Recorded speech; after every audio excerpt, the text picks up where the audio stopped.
Indo-Burma Biodiversity Hotspot. Gateway to Northeast Biodiversity.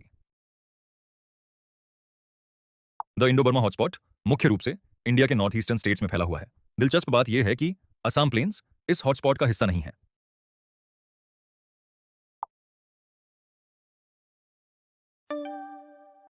A transboundary hotspot. The Indo Burma hotspot India से आगे Myanmar, Thailand, Laos, Cambodia, Vietnam और southern China तक फैला हुआ है। इंडिया में इसमें अंडमान आइलैंड्स भी शामिल हैं।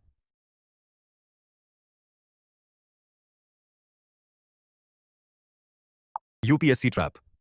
द इंडो बर्मा हॉटस्पॉट में अंडमान आइलैंड्स शामिल हैं, लेकिन निकोबार आइलैंड्स इस हॉटस्पॉट का हिस्सा नहीं है।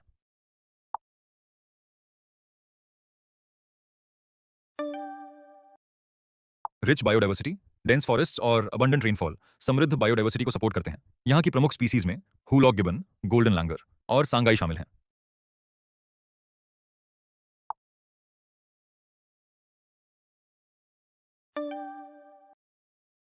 थ्रेट्स। प्रमुख थ्रेट्स में habitat lost, road development, illegal wildlife trade और फॉरेस्ट फ्रैगमेंटेशन शामिल हैं। The next chapter north east India से अब हम आगे बढ़ते हैं western Ghats and Sri Lanka biodiversity hotspot की ओर। Western Ghats and Sri Lanka hotspot, India's biodiversity powerhouse. Western Ghats and Sri Lanka biodiversity hotspot का इंडियन हिस्सा है। यह अपनी समृद्ध बायोडाइवर्सिटी और असाधारण एंडेमिज्म के लिए जाना जाता है।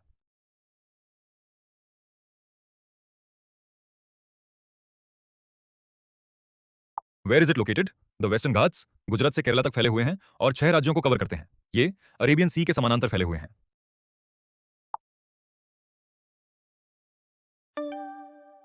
होम टू एंडेमिक स्पीसीज, यहां पाए जाने वाले कई प्लांट्स और एनिमल्स दुनिया में कहीं और नहीं मिलते, जैसे लायन टेल्ड मकाक और नीलगिरी ताहर।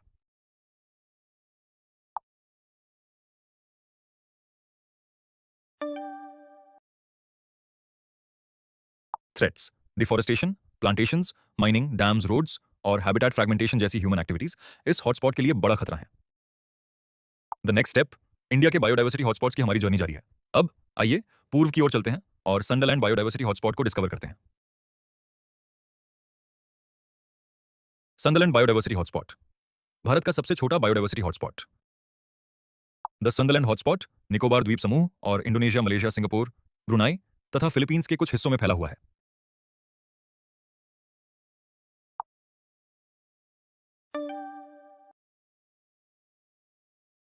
निकोबार आइलैंड्स में ट्रॉपिकल रेन फॉरेस्ट्स, मैंग्रोव्स और कोरल रीफ्स पाए जाते हैं। इनका अलग थलग स्थित होना यहाँ हाई एंडेमिज्म का कारण बना है।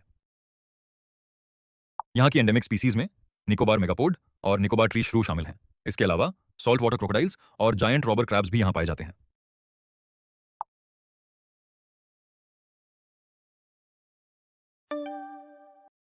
ग्रेट निकोबार रीजन में चल रहे डेवलपमेंट प्रोजेक्ट्स ने कंजर्वेशन से जुड़ी चिंताएं बढ़ा दी हैं। डेवलपमेंट और कंजर्वेशन के बीच संतुलन बनाए रखना आज भी एक चुनौती बना हुआ है। आप चारों बायोडाइवर्सिटी हॉटस्पॉट्स को समझ चुके हैं। क्या अब आप एक यूपीएससी एस्पिरेंट की तरह सोचने के लिए तैयार हैं? आइए रैपिड यूपीएससी क्विज के साथ खुद को चैलेंज करें। Revision, India's biodiversity hotspots.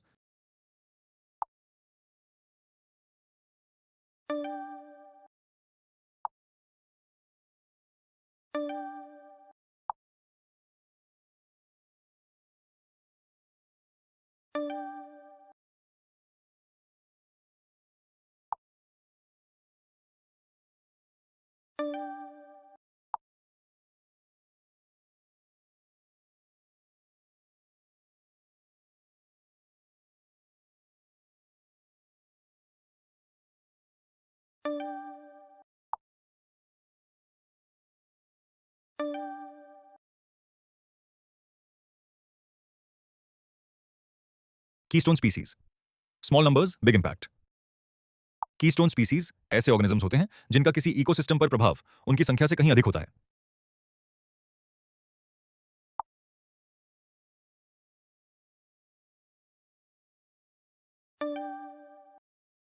The keystone analogy, जिस प्रकार एक स्ट्रक्चर अपने कीस्टोन के बिना ढह सकता है, उसी प्रकार एक इकोसिस्टम भी अपनी कीस्टोन स्पीसीज के बिना असंतुलित हो सकता है। कल्पना कीजिए, अगर हनी बीज ना हो, कई फ्लावरिंग प्लांट्स प्रजनन नहीं कर पाएंगे, फूड सोर्सेज कम हो जाएंगे और पूरे इकोसिस्टम्स अस्थिर हो सकते हैं। इसीलिए हनी बीज को कीस्टोन स्पीसीज कहा जाता है।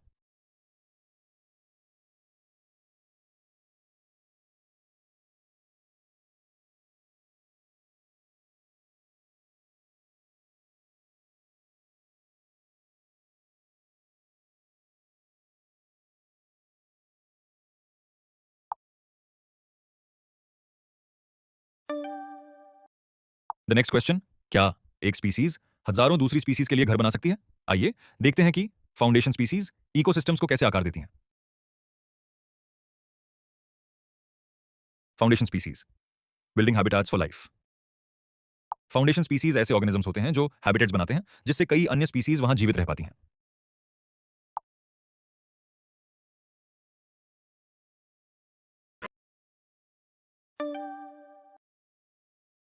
How do they create habitats? Corals reefs बनाते हैं जो कई मरीन स्पीसीज का होम बन जाते हैं। इसी तरह मैंग्रोव्स यंग फिश के लिए सेफ नर्सरी हैबिटेट्स प्रोवाइड करते हैं। What if they disappeared? कई एनिमल्स अपने होम्स, शेल्टर और ब्रीडिंग साइट्स खो देंगे। इसीलिए फाउंडेशन स्पीसीज पूरे इकोसिस्टम्स को सपोर्ट करती हैं।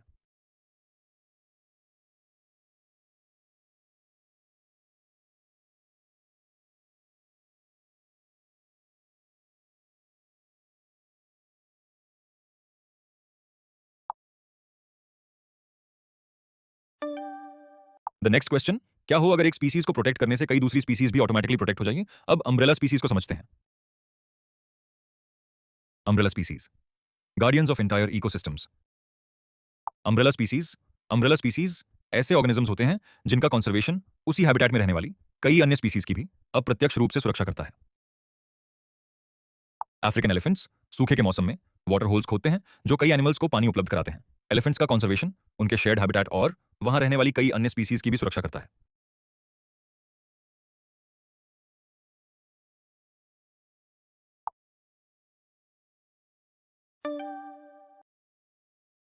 नेचर्स अम्ब्रेला अम्ब्रेला स्पीसीज को बड़े हैबिटेट्स की जरूरत होती है, इसलिए इनका कंजर्वेशन कई अन्य प्लांट्स और एनिमल्स के कंजर्वेशन में भी मदद करता है।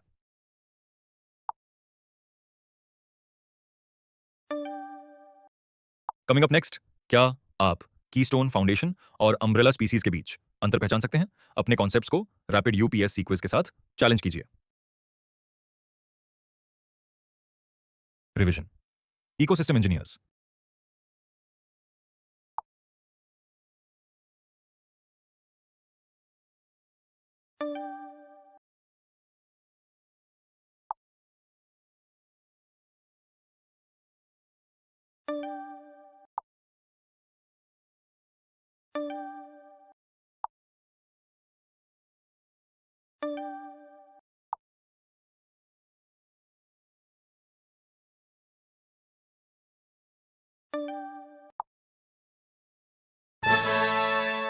Indicator species nature's warning science. Indicator species indicator species वे ऑर्गेनिजम्स होते हैं जिनकी प्रेजेंस, एब्सेंस या कंडीशन किसी इकोसिस्टम की हेल्थ को दर्शाती है।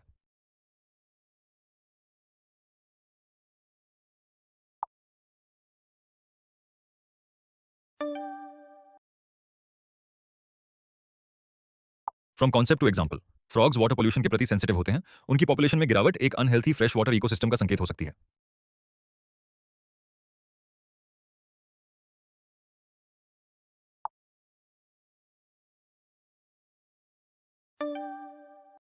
क्या एक स्पीसीज लाखों लोगों को नेचर की रक्षा के लिए प्रेरित कर सकती है? चलिए अब फ्लैगशिप स्पीसीज को डिस्कवर करते हैं। Flagship species the face of conservation. Flagship species flagship species वह स्पीसीज होती है जिसे किसी हैबिटेट या एनवायरमेंटल कॉज की कंजर्वेशन को रिप्रेजेंट और प्रमोट करने के लिए चुना जाता है।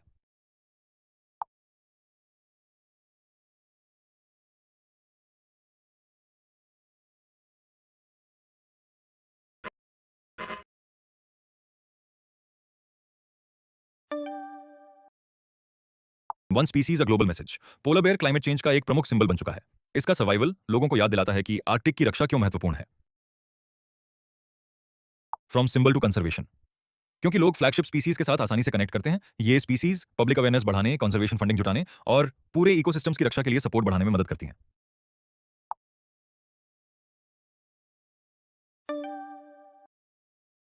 क्या आपको लगता है कि आपने इन दोनों स्पीसीज कैटेगरीज को मास्टर कर लिया है?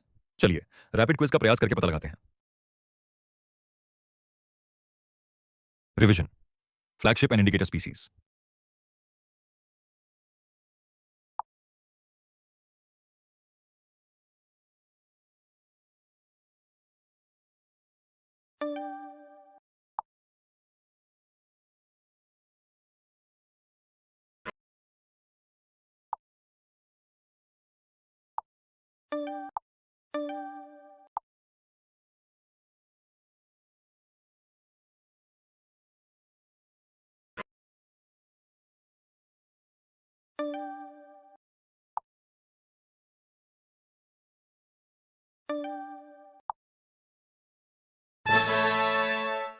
Keystone versus foundation species, control और create. One ecosystem two roles. Keystone species ecosystem का बैलेंस बनाए रखती हैं, वहीं फाउंडेशन स्पीसीज हैबिटेट को स्वयं क्रिएट या शेप करती हैं।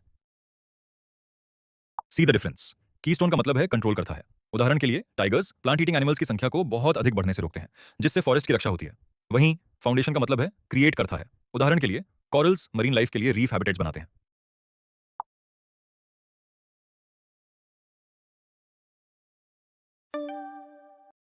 Can one species be both? Example, mangroves. Mangroves के बिना कई कोस्टल स्पीसीज अपना हैबिटेट खो देती हैं, जिससे पूरा इकोसिस्टम डिसरप्ट हो सकता है। यह मैंग्रोव्स की फाउंडेशन और कीस्टोन दोनों रोल्स को दर्शाता है।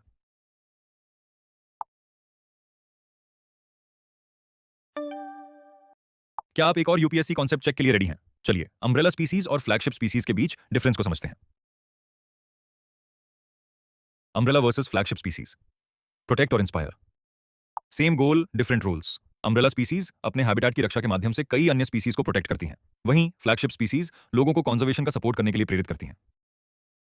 Protect versus inspire. अम्ब्रेला का मतलब है प्रोटेक्ट्स। उदाहरण के लिए अफ्रीकन एलिफेंट्स की रक्षा करने से उसी हैबिटेट में रहने वाली कई अन्य स्पीसीज भी प्रोटेक्ट होती हैं। वहीं फ्लैगशिप का मतलब है इंस्पायर्स। उदाहरण के लिए जायंट पैंडा ग्लोबल कंजर्वेशन का एक प्रमुख सिंबल है।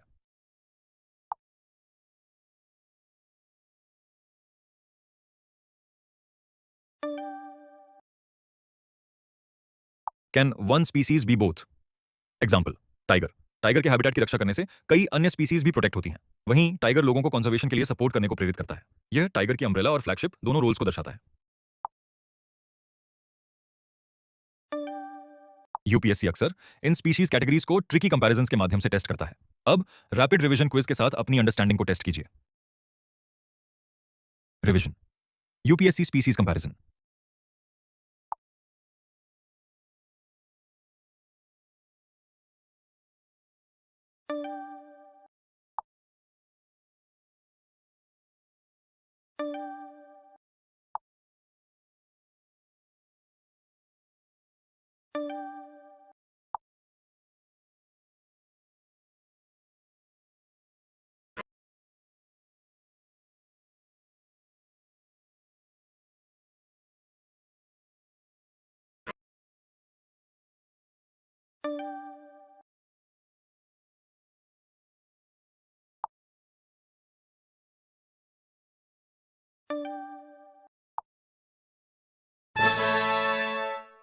Meet the International Union for Conservation of Nature, protecting nature world wide. जरा सोचो, स्पीसीज एट रिस्क को ट्रैक कौन करता है? जब हजारों स्पीसीज डिसअपियर हो रही हैं, तो ये डिसाइड कौन करता है कि किन्हें अर्जेंट प्रोटेक्शन चाहिए? इसका जवाब है आईयूसीएन। यही ऑर्गेनाइजेशन स्पीसीज एट रिस्क को ट्रैक करती है और वैज्ञानिकों और देशों को दुनिया भर में नेचर कंजर्व करने में मदद करती है।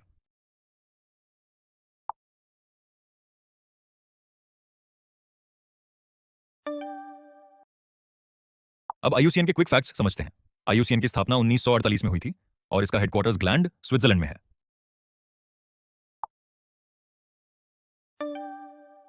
अब इसे ध्यान से समझो। एक स्पीसीज एट रिस्क हो सकती है, लेकिन हर स्पीसीज का रिस्क लेवल सेम नहीं होता। अब सवाल है, क्या वो स्पीसीज इमीडिएट डेंजर में है या उसके पास रिकवर करने का अभी भी टाइम है? अब जरा सोचो, क्या वैज्ञानिक हर स्पीसीज को एक ही तरह प्रोटेक्ट कर सकते हैं? नहीं। पहले उन्हें यह मेजर करना होता है कि हर स्पीसीज एक्सटिंक्शन के कितने करीब है। और यहीं आता है आईयूसीएन का सबसे powerful tool, the IUCN's most powerful tool, red list explained. अब जरा इमेजिन करो, दो स्पीसीज डिक्लाइन हो रही हैं, लेकिन अगर डिसाइड करना हो कि प्रोटेक्शन पहले किसे चाहिए, तो आईयूसीएन इस रिस्क को मेजर कैसे करता है? तो इस सवाल का जवाब देने के लिए आईयूसीएन यूज करता है रेड लिस्ट। अब समझो ये काम कैसे करती है। ये स्पीसीज को डिफरेंट रिस्क कैटेगरीज में रखकर मेजर करती है कि वो एक्सटिंक्शन के कितने करीब है। अब जरा सोचो, क्या कोई स्पीसीज हमेशा के लिए डिसअपियर हो सकती है? हाँ, जब उस स्पीसीज का एक भी लिविंग मेंबर अर्थ पर कहीं नहीं बचता तो इसे एक्सटिंक्शन कहते हैं।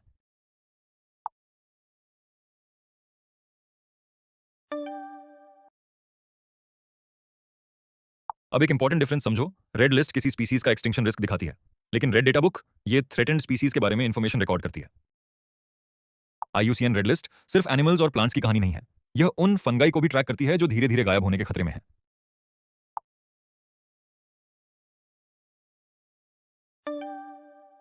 अब आगे बढ़ने से पहले जो की आइडियाज हमने समझे हैं उन्हें एक बार कनेक्ट करते हैं। इंटरेक्टिव क्वेश्चंस और एंगेजिंग विजुअल्स के साथ अपनी अंडरस्टैंडिंग रीइंफोर्स करते हैं। फिर एक्सप्लोर करेंगे different risk categories. Revision.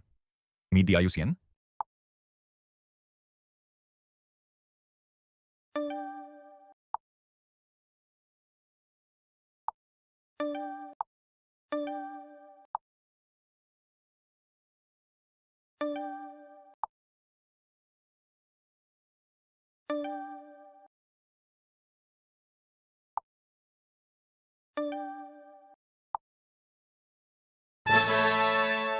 A journey from safe to extinct. One journey different destinations. अब एक इंटरेस्टिंग सवाल सोचो। क्या कोई स्पीसीज ओवरनाइट एक्सटिंक्ट हो सकती है? मान लो आज एक स्पीसीज हेल्थी है, तो क्या वो कल अचानक डिसअपियर हो सकती है? अब इसे ध्यान से समझो। ज्यादातर स्पीसीज एक्सटिंक्शन तक पहुंचने से पहले रिस्क के डिफरेंट स्टेजेस से गुजरती हैं। तो इस जर्नी को ट्रैक कैसे किया जाता है? इसके लिए IUCN red list 9 categories use करती है। अब इस जर्नी को ध्यान से समझो। ये शुरू होती है नॉट एवेल्युएटेड से और खत्म होती है एक्सटिंक्ट पर। लेकिन बीच की कैटेगरीज वो दिखाती हैं कि एक स्पीसीज एक्सटिंक्शन के कितने करीब है।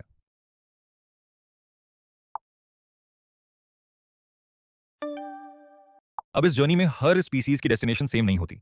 कुछ सेफ रहती हैं और कुछ एक्सटिंक्शन के करीब पहुंचती जाती हैं।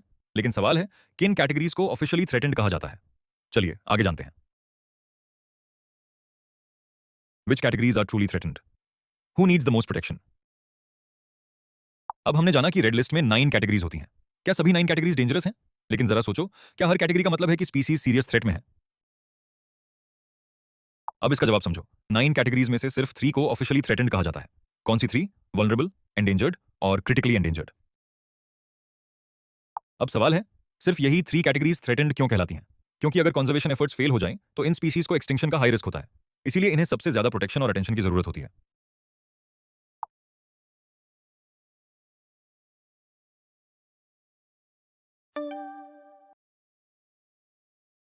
अब इन 3 कैटेगरीज को एक साथ सोचो। तीनों ही थ्रेटेंड ग्रुप में आती हैं। लेकिन इनमें से सबसे ग्रेटेस्ट डेंजर किसे फेस करना पड़ता है? इसका आंसर अनलॉक करने से पहले करते हैं एक क्विक रिवीजन चैलेंज।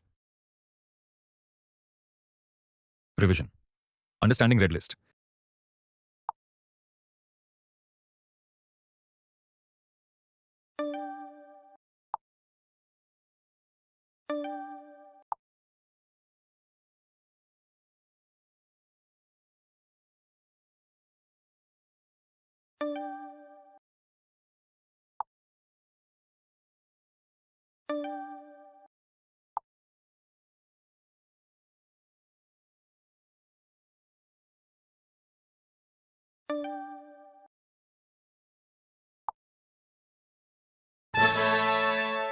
नमस्कार साथियों।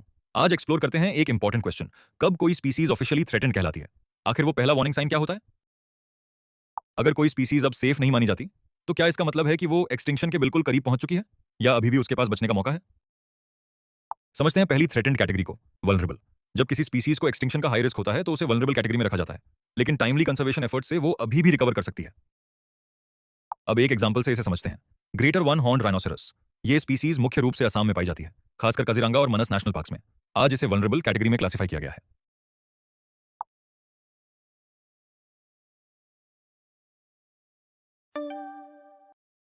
एक इंटरेस्टिंग फैक्ट देखो। इंडिया की स्नो लेपर्ड, क्लाउडेड लेपर्ड और इंडियन लेपर्ड, इन तीनों की आईयूसीएन स्थिति एक जैसी है। तीनों को वल्नरेबल कैटेगरी में रखा गया है।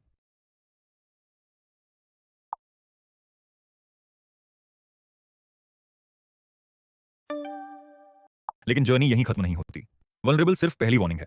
अब सवाल है, जब कोई स्पीशीज वल्नरेबल से आगे बढ़कर एंडेंजर्ड हो जाती है और फिर क्रिटिकली एंडेंजर्ड तक पहुंचती है, तो क्या बदल जाता है? अब हमने समझा वल्नरेबल कैटेगरी को। लेकिन अगर किसी स्पीशीज का रिस्क और बढ़ता जाए तो क्या होता है? जरा सोचो, एक स्पीशीज पहले से वल्नरेबल है, लेकिन अगर उसकी पॉपुलेशन लगातार कम होती जाए तो क्या वार्निंग काफी होगी या स्पीशीज एक और बड़े खतरे की ओर बढ़ जाएगी? जब किसी स्पीशीज का खतरा और बढ़ जाता है तो क्या वो वल्नरेबल ही रहती है? नहीं, वो पहुंचती है एक और गंभीर कैटेगरी में, जिसे कहते हैं एंडेंजर्ड। इस स्टेज पर स्पीसीज को सर्वाइव करने के लिए स्ट्रॉन्गर कंजर्वेशन एफर्ट्स की जरूरत होती है। अब एक इंपॉर्टेंट एग्जांपल समझते हैं। इंडिया का national animal Bengal tiger endangered category में क्लासिफाइड है। इसीलिए टाइगर हैबिटेट्स को संरक्षित करना इंडिया की सबसे बड़ी कंजर्वेशन प्रायोरिटीज में से एक है।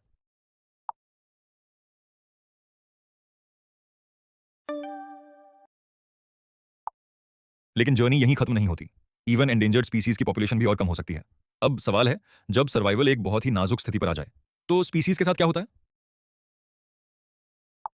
समझते हैं थ्रेटेंड ग्रुप की सबसे गंभीर कैटेगरी को। यह है क्रिटिकली एंडेंजर्ड। इसमें स्पीसीज को एक्सटिंक्शन का एक्सट्रीमली हाई रिस्क होता है और उसे अर्जेंट प्रोटेक्शन की जरूरत होती है। एक एग्जांपल है great Indian bustard.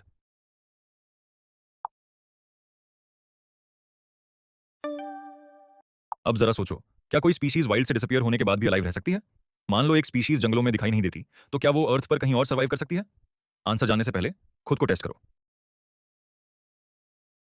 Revision. Inside the threaten zone.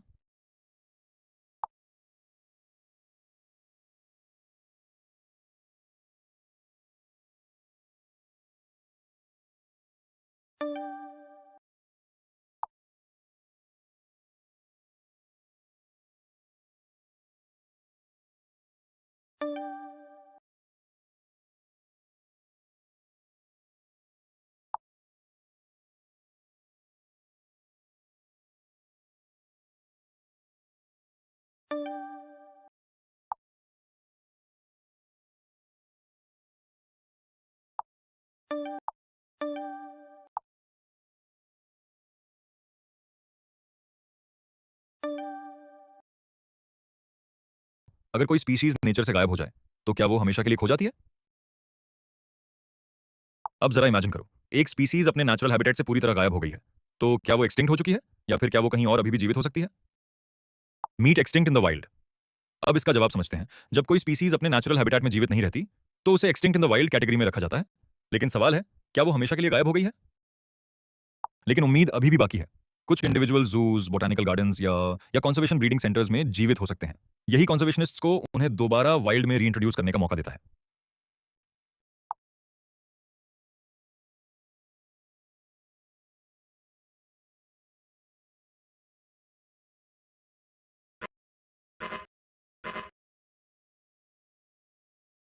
अब एक इंस्पायरिंग एग्जांपल देखते हैं, सिमिटार हॉर्न्ड ऑरिक्स। ये स्पीसीज सक्सेसफुल कंजर्वेशन और रीइंट्रोडक्शन की वजह से एक्सटिंक्ट इन द वाइल्ड से एंडेंजर्ड तक पहुंच गई है।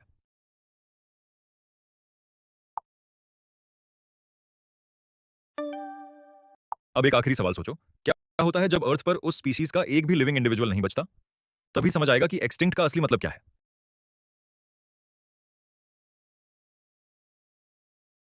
अब तक हमने जाना कि कुछ स्पीसीज नेचर से तो गायब हो जाती हैं, लेकिन उनके बचने की उम्मीद अभी भी रहती है।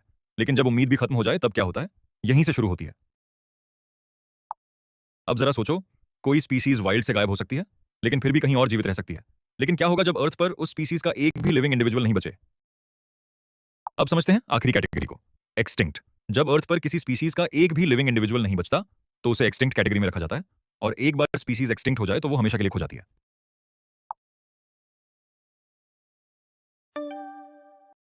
अब एक फेमस एग्जांपल देखते हैं, डोडो।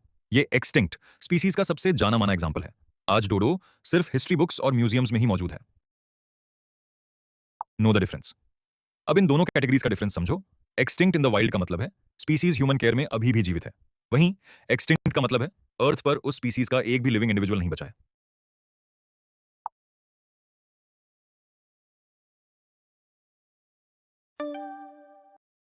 अब एक बात हमेशा याद रखना, हर एक्सटिंक्ट स्पीसीज ऐसा नुकसान है जिसे कभी वापस नहीं लाया जा सकता। एक बार उस स्पीसीज का आखिरी इंडिविजुअल गायब हो जाए, तो वो स्पीसीज हमेशा के लिए खो जाती है। अब आगे बढ़ने से पहले जरा देखते हैं आपको कितना याद है। एक क्विक चैलेंज के साथ अब तक सीखी हुई आईयूसीएन कैटेगरीज को रिवाइज करते हैं। अब तक हमने थ्रेटेंड कैटेगरीज को अच्छी तरह समझ लिया, लेकिन याद है कौन सी कैटेगरी क्या बताती है? चलिए एक क्विक रिवीजन के साथ अपनी मेमोरी रिफ्रेश करते हैं।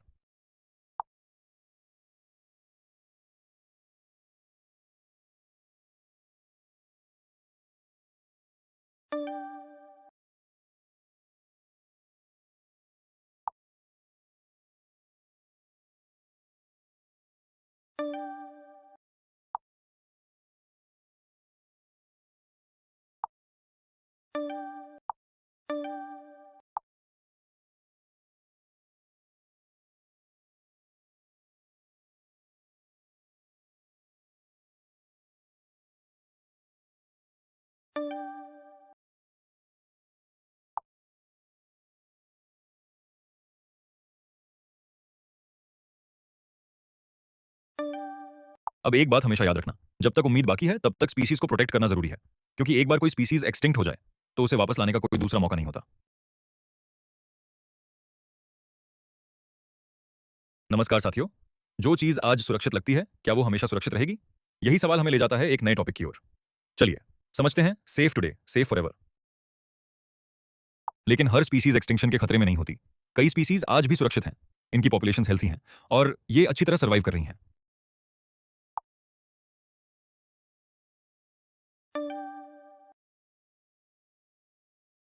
अब मिलते हैं लीस्ट कंसर्न यानी एलसी कैटेगरी से। इस कैटेगरी की स्पीसीज पर एक्सटिंक्शन का खतरा बहुत कम होता है। इनकी पॉपुलेशंस आमतौर पर स्टेबल और वाइड स्प्रेड होती हैं। इसका एक एग्जांपल है हाउस क्रो। जरा सोचिए, अगर कोई स्पीसीज आज पूरी तरह सुरक्षित है तो क्या वो हमेशा ऐसी ही सुरक्षित रहेगी? अब बात करते हैं नियर थ्रेटेंड यानी एंटी कैटेगरी की।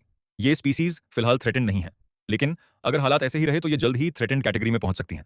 इसका एक एग्जांपल है जैगुआर।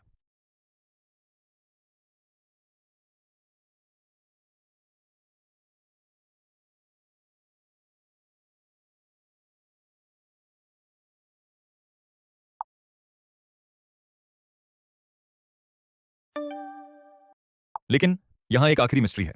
साइंटिस्ट्स किसी भी स्पीसीज को तभी क्लासिफाई कर सकते हैं जब उनके पास पर्याप्त इंफॉर्मेशन हो। लेकिन अगर उनके पास जरूरी डेटा ही ना हो तो क्या होगा? Conservation. What if scientist can't decide? The unknown side of conservation. Scientists IUCN red list का यूज करके स्पीसीज को क्लासिफाई करते हैं।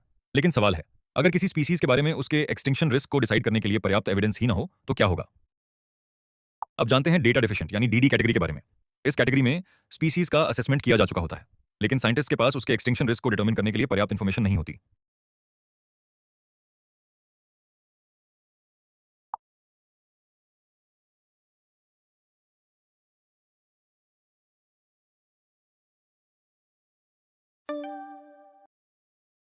One more question. हमने देखा कि डेटा डिफिशिएंट स्पीसीज का असेसमेंट हो चुका होता है, लेकिन अगर साइंटिस्ट ने किसी स्पीसीज का असेसमेंट ही नहीं किया हो तब क्या? आइए इसे समझते हैं। अब जानते हैं नॉट इवैल्यूएटेड यानी एनई के बारे में। कुछ स्पीसीज का अभी तक आईयूसीएन क्राइटेरिया का यूज करके असेसमेंट नहीं किया गया है। ऐसी स्पीसीज नॉट इवैल्यूएटेड यानी एनई कैटेगरी में आती हैं।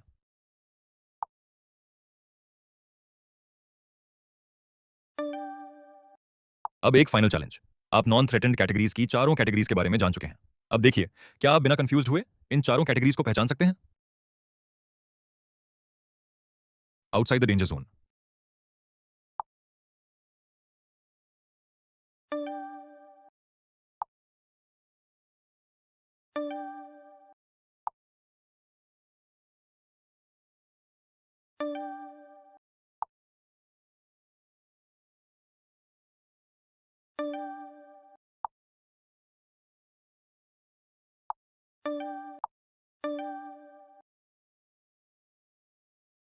चीज को बचाना पूरे इकोसिस्टम को बचा सकता है।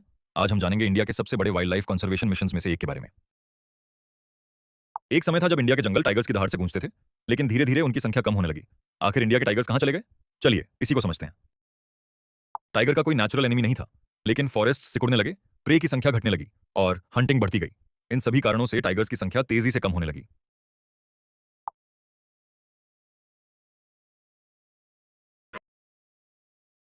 टाइगर्स की घटती संख्या को रोकने के लिए इंडिया ने एक बड़ा कदम उठाया। साल 1973 में प्रोजेक्ट टाइगर शुरू किया गया। इसका आइडिया बहुत सरल था। टाइगर्स को बचाना है तो उनके फॉरेस्ट को भी बचाना होगा। प्रोजेक्ट टाइगर के तहत टाइगर हैबिटेट्स को प्रोटेक्ट करने के लिए टाइगर रिजर्व्स बनाए गए। सबसे पहला टाइगर रिजर्व था Jim Corbett tiger reserve, Uttarakhand. इसकी स्थापना 1973 में की गई।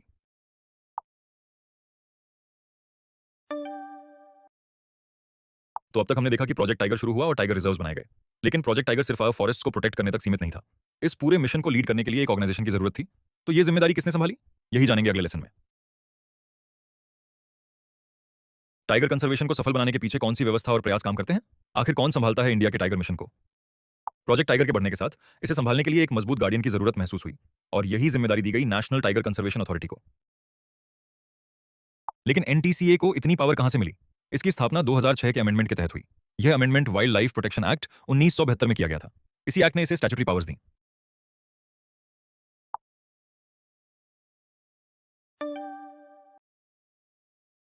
एक इंपॉर्टेंट यूपीएससी फैक्ट याद रखो। Union minister for environment forest and climate change NTCA के चेयरपर्सन होते हैं।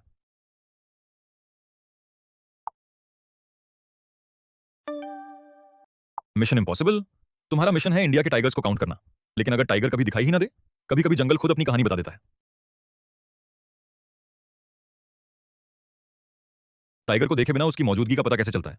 आखिर इंडिया अपने साइलेंट प्रेडेटर को ट्रैक कैसे करता है? टाइगर्स को जंगल में देखना आसान नहीं होता, तो फिर इंडिया कैसे पता करता है कि देश में कितने टाइगर्स मौजूद हैं? अब आती है टाइगर्स की गिनती की बात। हर 4 साल में इंडिया टाइगर सेंसस आयोजित करता है, जिसे officially all India tiger estimation कहा जाता है। इसे नेशनल टाइगर कंजर्वेशन अथॉरिटी और wild life institute of India मिलकर करते हैं। टाइगर भले ही दिखाई ना दे, लेकिन वो अपने पीछे कुछ क्लूज छोड़ जाता है। साइंटिस्ट्स इन्हीं क्लूज की मदद से टाइगर्स को ट्रैक करते हैं। इसके लिए वे यूज करते हैं कैमरा ट्रैप फोटोज, पग मार्क्स और दूसरे फील्ड साइंस।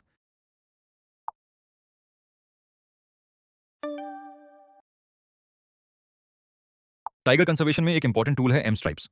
इसका पूरा नाम है monitoring system for tigers, intensive protection and ecological status.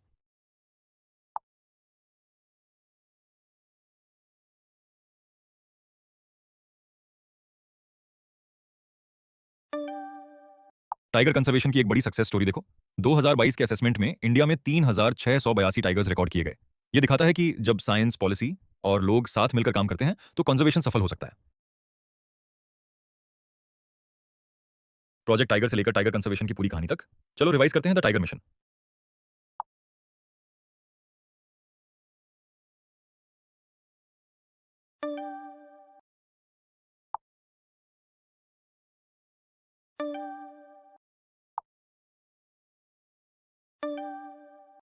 चलो एक इंपॉर्टेंट स्पीसीज का क्विक रिवीजन करते हैं।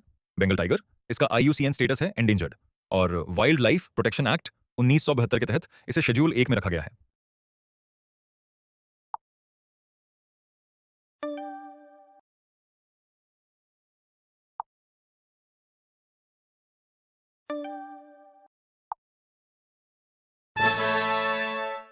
नमस्कार साथियों, एक ऐसे जाइंट की कहानी शुरू करते हैं जो फॉरेस्ट्स में घूमता है, लेकिन जिसकी सुरक्षा के लिए एक स्पेशल मिशन बनाया गया।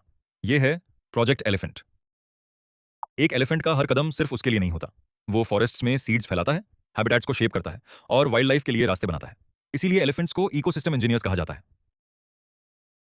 लेकिन एक बड़ी चैलेंज भी है। जो जायंट फॉरेस्ट्स को शेप करता है, वही आज अपना रास्ता खो रहा है। रोड्स, रेलवेज और ह्यूमन एक्टिविटीज की वजह से एलिफेंट्स के पुराने रूट्स टूट रहे हैं। इस जायंट की जर्नी को बचाने के लिए इंडिया ने 1992 में प्रोजेक्ट एलिफेंट शुरू किया। इसका मिशन है एलिफेंट हैबिटेट्स को सुरक्षित रखना, एलिफेंट कॉरिडोर्स को बनाए रखना और ह्यूमन एलिफेंट कॉन्फ्लिक्ट को कम करना। किसी भी मिशन की सक्सेस के लिए मॉनिटरिंग जरूरी होती है। इसीलिए इंडिया में माइक इनिशिएटिव की मदद से मॉनिटरिंग की जाती है। माइक का पूरा नाम है monitoring the illegal killing of elephants. यह इलीगल एलिफेंट किलिंग्स और ह्यूमन एलिफेंट कॉन्फ्लिक्ट एरियाज को ट्रैक करने में मदद करता है।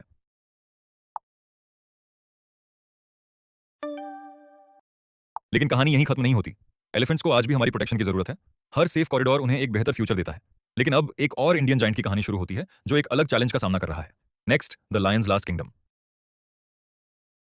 एक और इंडियन जाइंट की कहानी की ओर, जिसके संरक्षण के लिए शुरू किया गया प्रोजेक्ट लायन। कभी एशियाटिक लायंस की दहाड़ पूरे एशिया में सुनाई देती थी, लेकिन आज उनका आखिरी प्राकृतिक घर है गुजरात का गिर लैंडस्केप। यहीं बचा है इन लायंस का प्राकृतिक आवास।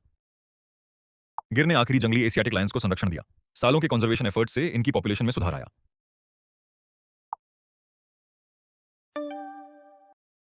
एशियाटिक लायंस के फ्यूचर को सिक्योर करने के लिए प्रोजेक्ट लायन को 2020 में लॉन्च किया गया। इसका एम है हैबिटेट्स को इंप्रूव करना, लायन पॉपुलेशंस को मैनेज करना और उनका फ्यूचर सुरक्षित करना। क्या आप जानते हैं, भारत लायंस के लिए नए घर तैयार कर रहा है। कूनो नेशनल पार्क को दूसरे घर के रूप में प्रस्तावित किया गया है। वहीं बाड़ा वाइल्ड लाइफ सैंक्चुरी को गिर के बाहर एक नए हैबिटेट के रूप में विकसित किया जा रहा है। जिस स्पीसीज की दहाड़ कभी खतरे में थी, आज भारत में 891 एशियाटिक लायंस हैं। 2025 एशियाटिक लायन सेंसस के अनुसार ये कंजर्वेशन की एक बड़ी सफलता है। चलो अब देखते हैं इस जर्नी में आपको कितना याद रहा। लायंस के कंजर्वेशन एफर्ट्स को क्विकली रिवाइज करते हैं।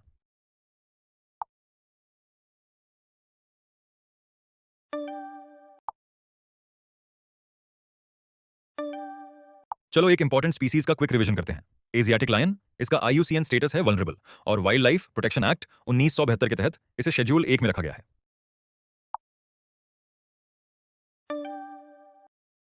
एक और इंपॉर्टेंट स्पीसीज का क्विक रिवीजन करते हैं। इंडियन एलिफेंट, इसका आईयूसीएन स्टेटस है एंडेंजर्ड, और वाइल्ड लाइफ प्रोटेक्शन एक्ट 1972 के तहत इसे शेड्यूल 1 में रखा गया है। बड़े एनिमल्स ही सिर्फ खतरे में नहीं होते। कुछ स्पीसीज तो सिर्फ कुछ वैलीज, माउंटेन्स या ग्रासलैंड्स तक सीमित रह जाती हैं। तो तैयार हो एक और वाइल्ड लाइफ मिस्ट्री के लिए। जब इंडियन राइनो की संख्या तेजी से घट रही थी, लेकिन क्या एक विजन इस जायंट को एक सेकंड चांस दे सकता है? यही कहानी है इंडियन राइनो विजन 2020 की। जरा सोचो, दुनिया में बची 5 राइनो स्पीसीज में से ग्रेटर वन हॉर्न राइनो आज सिर्फ इंडिया और नेपाल में पाया जाता है। यही इसे एशिया का एक रेयर जायंट बनाता है।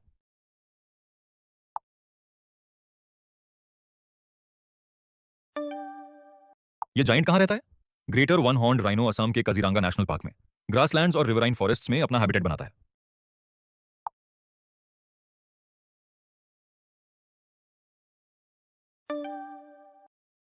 क्या आप जानते हैं, राइनो का हॉर्न बोन नहीं होता, ये सिर्फ केराटिन से बना होता है, बिल्कुल हमारे हेयर और नेल्स की तरह। एक बड़ा सवाल था, राइनो की पॉपुलेशन को कैसे बढ़ाया जाए। इसी सोच के साथ इंडियन राइनो विजन IRV 2020 शुरू किया गया। गवर्नमेंट ऑफ असम की इस इनिशिएटिव का एम था हैबिटेट ट्रांसलोकेशन के जरिए राइनो पॉपुलेशन को एक्सपैंड करना। ये कहानी यहीं खत्म नहीं होती। ग्रासलैंड्स का ये जायंट अपनी जगह सुरक्षित कर रहा है, लेकिन बर्फीली चोटियों पर एक और लेजेंड छिपा है। मिलते हैं हिमालयाज के गोस्ट से। अब मिलते हैं हिमालयाज के इस हिडन लेजेंड से, स्नो लेपर्ड, जिसे कहा जाता है गोस्ट ऑफ द माउंटेन्स। बर्फीली ऊंचाइयों में छिपा है एक रहस्यमयी प्रेडेटर, स्नो लेपर्ड। यह दुनिया की उन बिग कैट्स में से एक है जिसे देख पाना बहुत मुश्किल है। कुछ ही एनिमल्स ऐसे कठोर हैबिटेट में जीवित रह पाते हैं।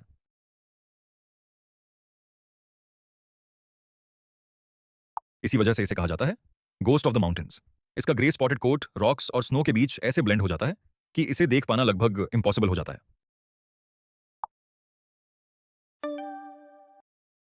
इन ऊंचाइयों पर सर्वाइव करना आसान नहीं है। स्नो लेपर्ड को आज हैबिटेट लॉस, क्लाइमेट चेंज और ह्यूमन वाइल्ड लाइफ कॉन्फ्लिक्ट जैसी चुनौतियों का सामना करना पड़ रहा है। तो सवाल है, इंडिया इसे बचाने के लिए क्या कर रहा है? इस हिडन प्रेडेटर को बचाने के लिए इंडिया ने 2009 में प्रोजेक्ट स्नो लेपर्ड शुरू किया। इसका लक्ष्य है हैबिटेट कंजर्वेशन और कम्युनिटी पार्टिसिपेशन के जरिए स्नो लेपर्ड्स की प्रोटेक्शन करना। क्या आप जानते हैं, स्नो लेपर्ड हिमाचल प्रदेश और लद्दाख का स्टेट एनिमल है। लद्दाख का हेमिस नेशनल पार्क इसे बचाने के लिए जाना जाता है, इसीलिए इसे अक्सर snow leopard capital of the world कहा जाता है।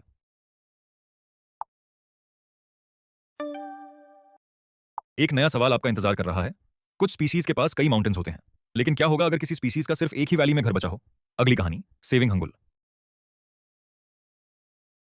क्या होगा अगर किसी रेयर एनिमल की आखिरी आबादी खतरे में पड़ जाए? उसे बचाने के लिए क्या किया जा सकता है? यही है प्रोजेक्ट हंगुल।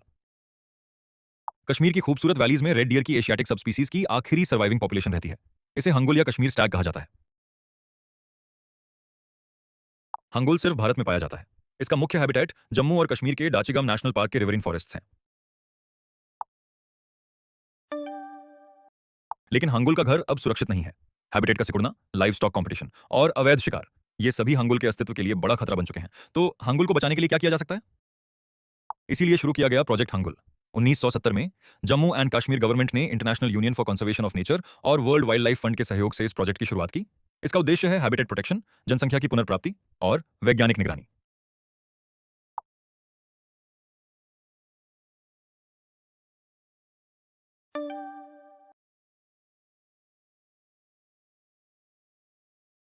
कहानी अभी बाकी है, देखते हैं आपको कितना याद है।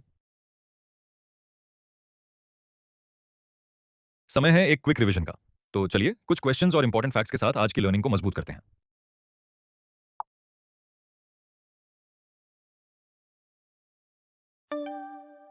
यूपीएससी स्नैपशॉट, याद रखिए, ग्रेटर वन हॉर्न राइनोसेरस की IUCN स्टेटस वल्नरेबल है और वाइल्ड लाइफ प्रोटेक्शन एक्ट 1972 के तहत इसे शेड्यूल 1 में सुरक्षा दी गई है।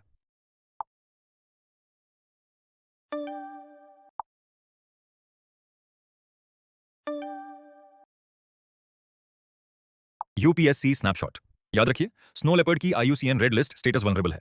साथ ही वाइल्ड लाइफ प्रोटेक्शन एक्ट 1972 के तहत इसे शेड्यूल 1 में शामिल किया गया है।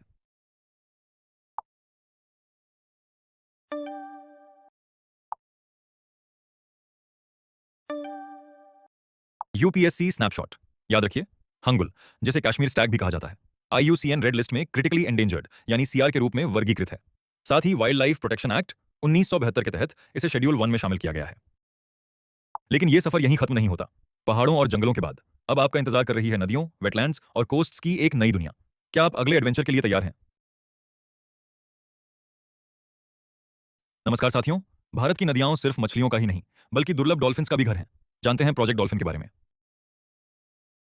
क्या आप जानते हैं, भारत में सिर्फ एक नहीं, बल्कि कई डॉल्फिन स्पीसीज पाई जाती हैं। गैंजीज, इंडस और इरावाडी डॉल्फिन्स इनमें सबसे प्रसिद्ध हैं। इनकी जिंदगी आसान नहीं है। प्रदूषण, डैम्स और मछली पकड़ने के जालों में फंस जाना इनके सर्वाइवल के लिए बड़े खतरे हैं।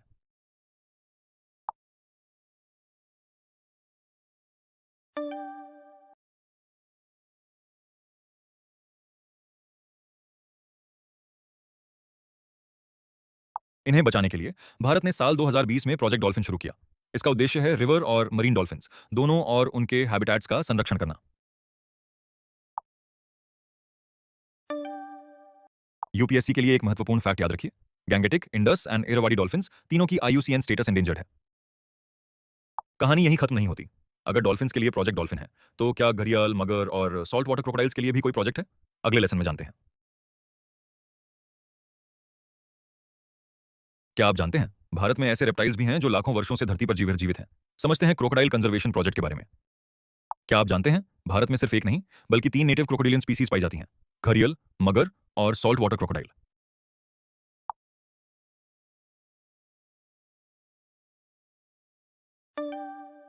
इनका सफर आसान नहीं रहा। शिकार, श्रिंकिंग हैबिटेट्स, बदलती नदियां नदियां और नेस्टिंग साइट्स का नष्ट होना इनके सर्वाइवल के लिए बड़े खतरे बने। इन्हें बचाने के लिए भारत ने साल 1975 में क्रोकोडाइल कंजर्वेशन प्रोजेक्ट शुरू किया। इसका उद्देश्य था क्रोकोडिलियंस की रक्षा करना, उनकी संख्या बढ़ाना और उनके हैबिटेट्स का संरक्षण करना। डोंट रीड शूरी उनके हैबिटेट्स का।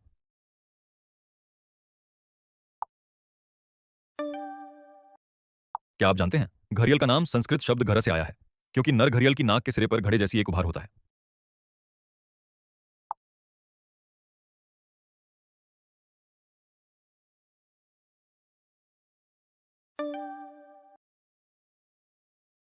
आप प्रोजेक्ट क्रोकोडाइल के बारे में जान चुके हैं, लेकिन कंजर्वेशन की कहानी यहीं खत्म नहीं होती। अब भारत के ओशन ट्रैवलर्स की सुरक्षा की कहानी जानते हैं। एक ऐसा ट्रैवलर जो जमीन पर नहीं, समुद्र की लहरों के साथ सफर करता है, लेकिन आज उसकी जर्नी कई चैलेंजेस का सामना कर रही है। आइए जानते हैं सी टर्टल कंजर्वेशन प्रोजेक्ट की कहानी। भारत के तट पर हर साल कुछ खास मेहमान आते हैं, ऑलिव रिडली, हॉक्सबिल, लेदरबैक और कई मरीन टर्टल्स। लेकिन सवाल है, ये टर्टल्स हर साल भारत के तटों तक क्यों आते हैं?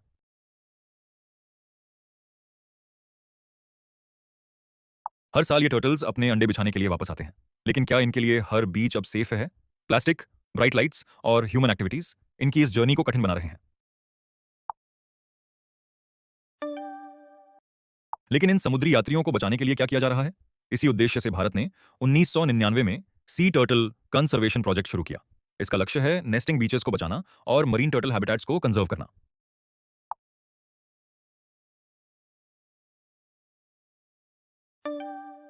नदियों से लेकर महासागरों तक आपने भारत के मेजर एक्वाटिक कंजर्वेशन प्रोजेक्ट्स के बारे में जाना। अब देखते हैं कितना याद रहा। चलो एक क्विक चैलेंज शुरू करते हैं। अब समय है एक क्विक रिवीजन का। जंगलों से आगे चलने वाली इस रेस्क्यू जर्नी को एक बार फिर से याद करते हैं।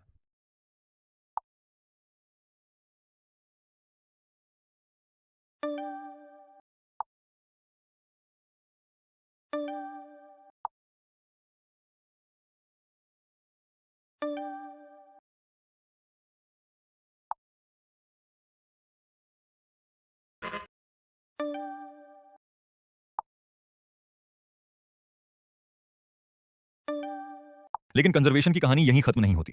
क्या दुनिया का सबसे तेज दौड़ने वाला स्थलीय जीव भारत में फिर से वापसी कर सकता है? चीता रीइंट्रोडक्शन की रोमांचक कहानी जानते हैं। नमस्कार साथियों। एक समय था जब भारत के जंगलों में एक तेज शिकारी दौड़ता था, लेकिन आज वह यहां दिखाई नहीं देता। चलो मिलते हैं उस चीता से। एक समय था जब चीतास भारत के ग्रासलैंड्स में घूमते थे, लेकिन हंटिंग, हैबिटेट लॉस और प्रे की कमी ने इस फास्टेस्ट प्रेडेटर को एक्सटिंक्शन की ओर धकेल दिया। चीता की कहानी में एक आखिरी मोड़ आया। 1947 में प्रेजेंट डे छत्तीसगढ़ में 3 एशियाटिक चीतास का शिकार किया गया। इसके बाद भारत में कोई वाइल्ड चीता फिर कभी नहीं देखा गया। लेकिन कहानी यहीं खत्म हो गई। 1952 तक चीता को भारत में एक्सटिंक्ट घोषित कर दिया गया। इस तरह भारत ने अपना सबसे तेज लैंड एनिमल खो दिया।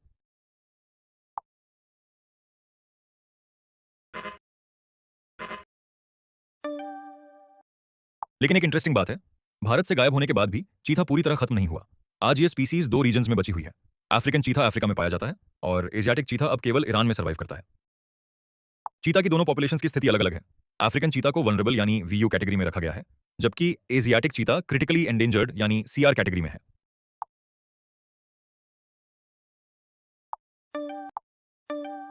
लगभग 7 दशकों तक भारत में कोई वाइल्ड चीता नहीं था। लेकिन क्या यह खोया हुआ प्रेडेटर फिर से भारत लौट सकता था? आइए जानते हैं चीता को वापस लाने के प्रयास की कहानी। एक खोया हुआ शिकारी अब फिर से भारत लौट आया। चलो मिलते हैं प्रोजेक्ट चीता से, जिसने चीता को वापस लाने की शुरुआत की। चीता की भारत में वापसी हुई कैसे? 2022 में प्रोजेक्ट चीता की शुरुआत हुई और लगभग 70 साल बाद नमीबिया से आए पहले चीतास को कूनो नेशनल पार्क, मध्य प्रदेश में लाया गया। लेकिन चीता के लिए कूनो नेशनल पार्क को ही क्यों चुना गया? क्योंकि कूनो में चीता के लिए सही ग्रासलैंड हैबिटेट, पर्याप्त प्रे बेस और मजबूत कंजर्वेशन पोटेंशियल मौजूद था।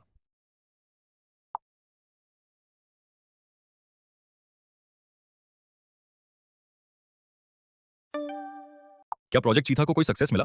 जल्द ही एक होपफुल मोमेंट आया। मुखी, प्रोजेक्ट चीता के बाद भारत में जन्मा पहला चीता कब बना? प्रोजेक्ट चीता की इस कहानी को आगे बढ़ाया किसने? National tiger conservation authority, ministry of environment, forest and climate change के तहत इस मिशन को लीड करता है। पहले चीताज नमीबिया से आए और बाद में साउथ अफ्रीका और बोत्सवाना से भी चीताज लाए गए।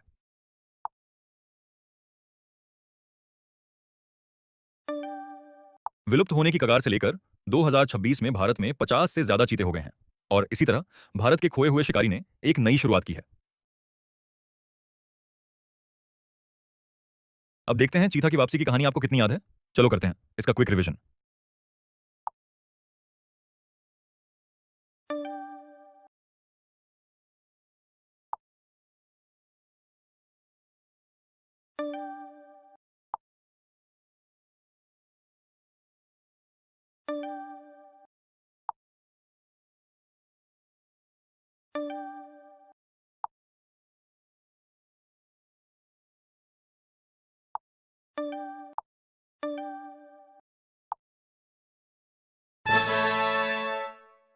नमस्कार साथियों। हर स्पीसीज का अपना एक घर होता है, लेकिन क्या सिर्फ घर होना काफी है? चलो समझते हैं स्पीसीज और हैबिटेट के कनेक्शन को। भारत ने थ्रेटेंड स्पीसीज को बचाने के लिए कई प्रोजेक्ट्स शुरू किए हैं, लेकिन अगर किसी स्पीसीज का नेचुरल होम ही खत्म हो जाए तो उसके सर्वाइवल पर क्या असर पड़ेगा? किसी स्पीशीज को बचाने के लिए सिर्फ प्रोटेक्शन काफी नहीं होती, उसे चाहिए फूड, वाटर, शेल्टर और ब्रीडिंग के लिए सही जगह। इन सभी चीजों से मिलकर बनता है उसका हैबिटेट।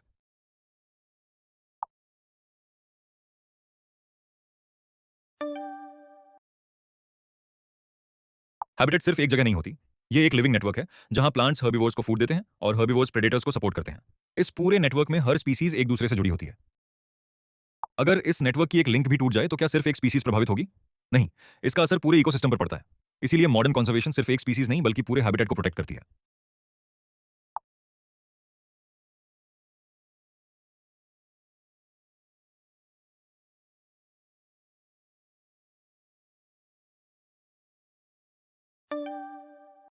हर स्पीसीज के लिए हेल्थी हैबिटेट जरूरी है, लेकिन भारत में इन हैबिटेट्स को प्रोटेक्ट कौन करता है? चलो जानते हैं integrated development of wild life habitats के बारे में। हम integrated development of wild life habitats के बारे में जानेंगे। यह इंडियाज हैबिटेट शील्ड के नाम से भी जाना जाता है। तो चलिए शुरू करते हैं। IDWH, ministry of environment, forest and climate change यानी MOEFCC के अंडर एक सेंट्रली स्पॉन्सर्ड स्कीम है। ये पूरे इंडिया में वाइल्ड लाइफ हैबिटेट्स को प्रोटेक्ट करने में मदद करती है।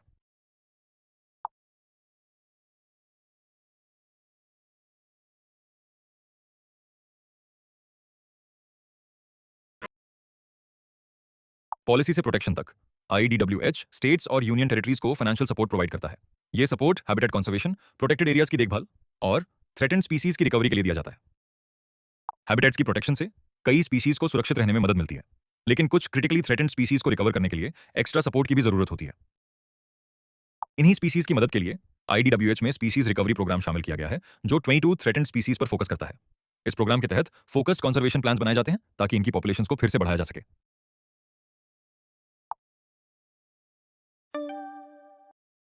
अब एक सवाल है साथियों, गवर्नमेंट्स कंजर्वेशन प्लान्स बना सकती हैं, लेकिन ग्राउंड लेवल पर वाइल्ड लाइफ की प्रोटेक्शन में कौन मदद करता है? इसी सवाल का जवाब हम अगले लेसन में समझेंगे, जहां कम्युनिटी पार्टिसिपेशन की महत्वपूर्ण भूमिका जानेंगे। फॉरेस्ट्स की प्रोटेक्शन सिर्फ जंगलों तक सीमित नहीं है, इसके पीछे कम्युनिटीज की इंपॉर्टेंट पार्टिसिपेशन भी होती है। यही है द गार्डियंस बियॉन्ड फॉरेस्ट्स। जब local people wild life, forests और हैबिटेट्स की प्रोटेक्शन में एक्टिवली हेल्प करते हैं, इसे कम्युनिटी पार्टिसिपेशन कहा जाता है और साथ मिलकर वे कंजर्वेशन के पार्टनर्स बन जाते हैं।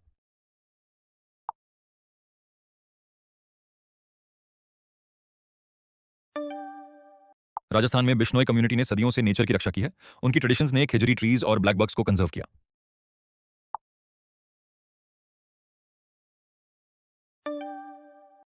हर फॉरेस्ट सिर्फ लॉज से सुरक्षित नहीं रहता, कुछ फॉरेस्ट्स को ट्रेडिशंस और फेथ बचाए रखते हैं।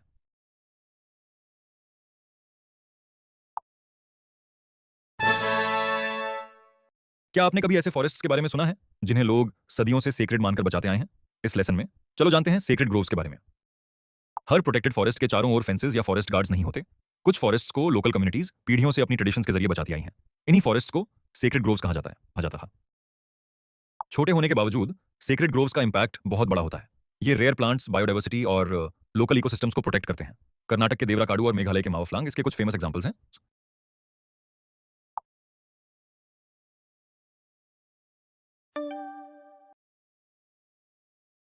कुछ सेक्रेड ग्रोव्स को कानूनी प्रोटेक्शन भी दी गई है। वाइल्ड लाइफ प्रोटेक्शन एक्ट 1972 के तहत इन्हें कम्युनिटी रिजर्व्स के रूप में मान्यता दी जाती है। पीढ़ियों से कम्युनिटीज ने नेचर से बहुत कुछ सीखा है। समय के साथ ये अनुभव और नॉलेज एक शेयर्ड विजडम बन गया। इसी विजडम को ट्रेडिशनल इकोलॉजिकल नॉलेज कहा जाता है।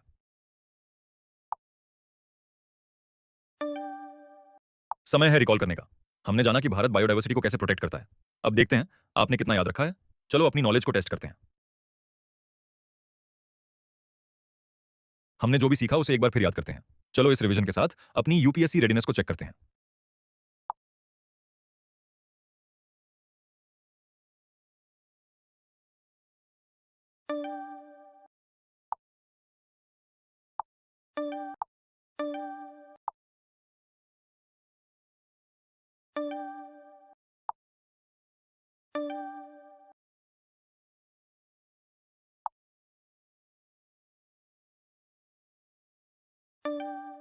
तो तैयार हैं अपने फाइनल चैलेंज के लिए? आपने इस चैप्टर में कई कॉन्सेप्ट्स एक्सप्लोर किए हैं। अब देखते हैं क्या आप इन्हें आपस में कनेक्ट कर सकते हैं। चलो शुरू करते हैं मेगा क्विज के साथ। होती है आपकी मेगा कंजर्वेशन चैलेंज। क्या आप तैयार हैं अपनी कंजर्वेशन नॉलेज को टेस्ट करने के लिए?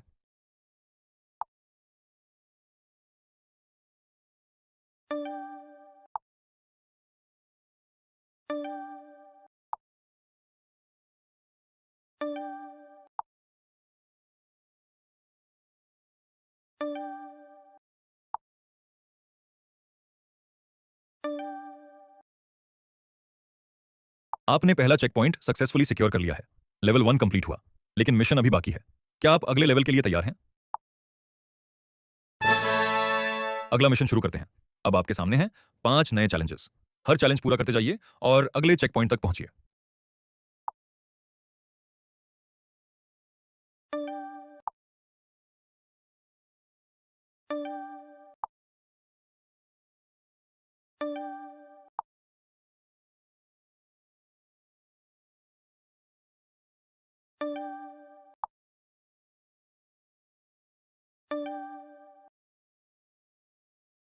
शानदार प्रोग्रेस। मोमेंटम बन चुका है। बस 5 और चैलेंजेस और आप पहुंच जाएंगे हाफवे मार्क तक।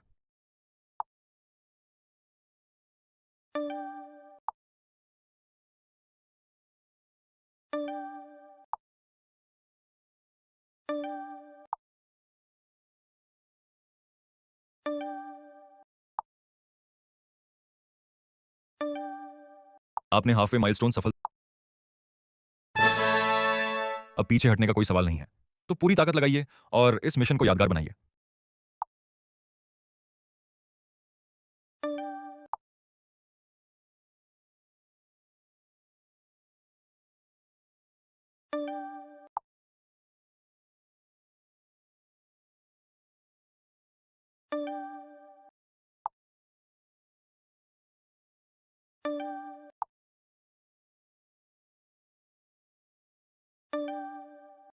शानदार।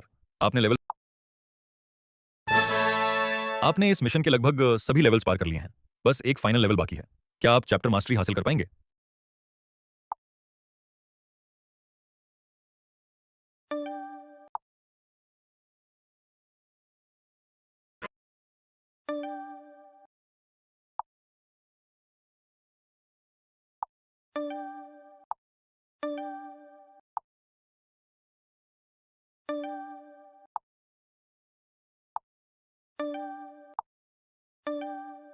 आपने लेवल 5 भी सक्सेसफुली कंप्लीट कर लिया है। बस आखिरी 5 चैलेंजेस बाकी हैं। उन्हें पूरा कीजिए और इस लेवल को एक लेजेंड की तरह फिनिश कीजिए।